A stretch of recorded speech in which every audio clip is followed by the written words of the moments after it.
How I became the only personal pupil of the greatest mental scientist of the present day. As soon as the idea of studying with Troward came to me, I asked a friend to write to him for me, feeling that perhaps my friend could put my desire in better or more persuasive terms than I could employ. To all the letters written by this friend, I received not one reply. This was so discouraging that I would have completely abandoned the idea of becoming Troward's pupil, except for the experience I had that day on the street when my whole world was illuminated, and I remembered the promise, "All things whatsoever thou wilt, believe thou hast received, and thou shalt receive." With this experience in my mind, my passage to England was arranged, notwithstanding the fact that apparently my letters were ignored. We wrote again, however, and finally received a reply, very courteous, though not very positive. Troward did not take pupils. He had no time to devote to a pupil. Notwithstanding this definite decision, I declined to be discouraged because of the memory of my experience upon the day when the light and the thought came to me, "I am all the substance there is."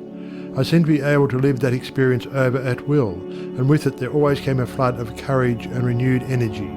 We journeyed on to London, and from there telegraphed Troward asking for an interview. The telegram was promptly answered by Troward, setting a date when he could see us. At this time Troward was living in Ruan Manor, a little out-of-the-way place in the southern part of England, about 20 miles from a railway station. We could not find it on the map, and with great difficulty Cook's touring agency in London located the place for us. There was very little speculation in my mind as to what Troward would say to me in this interview. There always remained the feeling that the truth was mine, also that it would grow and expand in my consciousness until peace and contentment were outward as well as inward manifestations of my individual life. We arrived at Troward's house in a terrific rainstorm and were cordially received by Troward himself, whom I found, much to my surprise, to be more the type of a Frenchman than an Englishman. I afterwards learned that he was a descendant of the Huguenot race, a man of medium stature with rather a large head, big nose and eyes that fairly danced with merriment. After we'd been introduced to the other members of the family and given a hot cup of tea, we were invited into the living room, where Troward talked very freely of everything except my proposed studies. It seemed quite impossible to bring him to that subject. Just before we were leaving, however, I asked quite boldly, "Will you not reconsider your decision to take a personal pupil? I wish so much to study with you." To which he replied with a very indifferent manner that he did not feel that he could give the time it would require for personal instruction, but that he would be glad to give me the names of 2 or 3 books, which he felt would not only be interesting, but instructive to me. He said he felt much flattered and pleased that I had come all the way from America to study with him, and as we walked out through the lane from his house to our automobile, his manner became less indifferent. A feeling of sympathy seemed to touch his heart, and he turned to me with the remark, "You might write to me, if so inclined, after you get to Paris, and perhaps, if I have time in the autumn, we could arrange something, though it does not seem possible now." I lost no time in following up his very kind invitation to write. My letters were all promptly and courteously answered, but there was never a word of encouragement as to my proposed studies. Finally, about 2 months later, there came a letter with a question in it. "What do you suppose is the meaning of this verse in the 21st chapter of Revelation?" 16. "And the city lieth foursquare, and the length is as large as the breadth. And he measured the city with the reed, 12,000 furlongs. The length and the breadth and the height of it are equal." Instinctively I knew that my chance to study with Troward hung upon my giving the correct answer to that question. The definition of the verse seemed utterly beyond my reach. Naturally, answers came to my mind, but I knew intuitively that none was correct. I began bombarding my scholarly friends and acquaintances with the same question. Lawyers, doctors, priests, nuns and clergymen all over the world received letters from me with this question in them. Later answers began to return to me, but intuition told me that none was correct. All the while I was endeavouring to find the answer for myself, but none seemed to come. I memorized the verse in order that I might meditate upon it. I began a search of Paris for the books Troward had recommended to me, and after 2 or 3 days' search we crossed the River Seine to the Ile de Cite to go into some of the old bookstores there. They were out of print, and these were the best places to find them in. Finally we came upon a little shop that had the books there. These were the last copies the man had, Consequently, the price was high.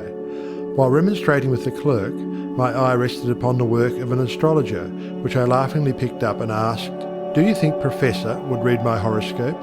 The clerk looked aghast at the suggestion and responded, "Why no, madame, this is one of France's greatest astrologers. He does not read horoscopes." In spite of this answer, there was a persistent impulse within me to go to the man. The friend who had accompanied me in my search for the books remonstrated with me and tried in every way to dissuade me from going to the famous astrologer, but I insisted and she went with me. When we came to his office, I found it somewhat embarrassing to ask him to read my horoscope. Nevertheless, there was nothing to do but put the question. Reluctantly, the professor invited us into his paper-strewn study, and reluctantly, and also impatiently, asked us to be seated. Very courteously and coldly, he told me that he did not read horoscopes. His whole manner said, more clearly than words could, that he wished we would take our departure. My friend stood up. I was at a great loss what to do next, because I felt that I was not quite ready to go. Intuition seemed to tell me there was something for me to gain there. Just what it was, I was unable to define, so I paused a moment, much to my friend's displeasure, when one of the professor's enormous Persian cats jumped into my lap. "Get down, Jack," the professor shouted. What does it mean? He seemed to ask himself. Then, with a greater interest than he had hitherto shown in me, the professor said with a smile, "I have never known that cat to go to a stranger before, madame. My cat pleads for you. I also now feel an interest in your horoscope, and if you will give me the data, it will give me pleasure to write it out for you."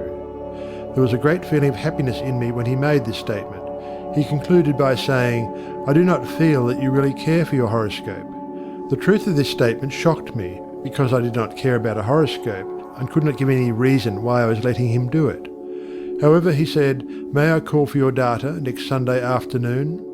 On Sunday afternoon, at the appointed time, the professor arrived, and I was handing him the slip of paper with all the data of my birth, etc., when the idea came to me to ask the professor for the answer to the question about the 16th verse of the 21st chapter of Revelation. The thought was instantly carried into effect, and I found myself asking this man what he thought this verse meant. Without pausing to think it over, he immediately replied, "It means, the city signifies the truth, and the truth is non-invertible. Every side from which you approach it is exactly the same." Intuitively and undoubtingly, I recognized this answer as the true one, and my joy knew no bounds, because I felt sure that with this correct answer in my possession, Troward would accept me as his pupil in the fall.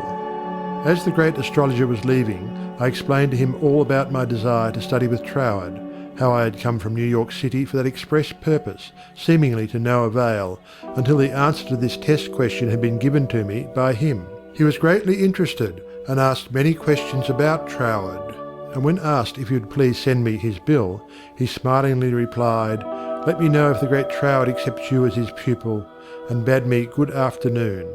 I hastened to my room to send a telegram to Troward giving my answer to the question about the 16th verse of the 21st chapter of Revelation. There was an immediate response from Troward that said, "Your answer is correct. I am beginning a course of lectures on the Great Pyramid in London.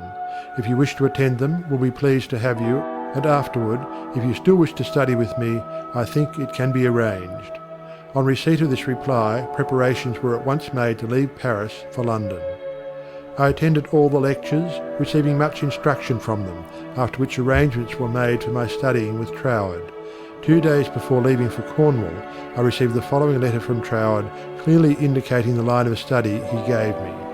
31 Stanwick Road, West Kensington, England, November the 8th, 1912. Dear Mrs. Behrend, I think I had better write you a few lines with regard to your proposed studies with me, as I should be sorry for you to be under any misapprehension and so to suffer any disappointment. I have studied the subject now for several years and have a general acquaintance with the leading features of most of the systems which, unfortunately, occupy attention in many circles at the present time, such as Theosophy, the Tarot, the Kabbalah, and the like, and I have no hesitation in saying that to the best of my judgment all sorts and descriptions of so-called occult study are in direct opposition to the real life-giving truth, and therefore you must not expect any teaching on such lines as these. We hear a great deal these days about initiation, But believe me, the more you try to become a so-called initiate, the further you will put yourself from living life.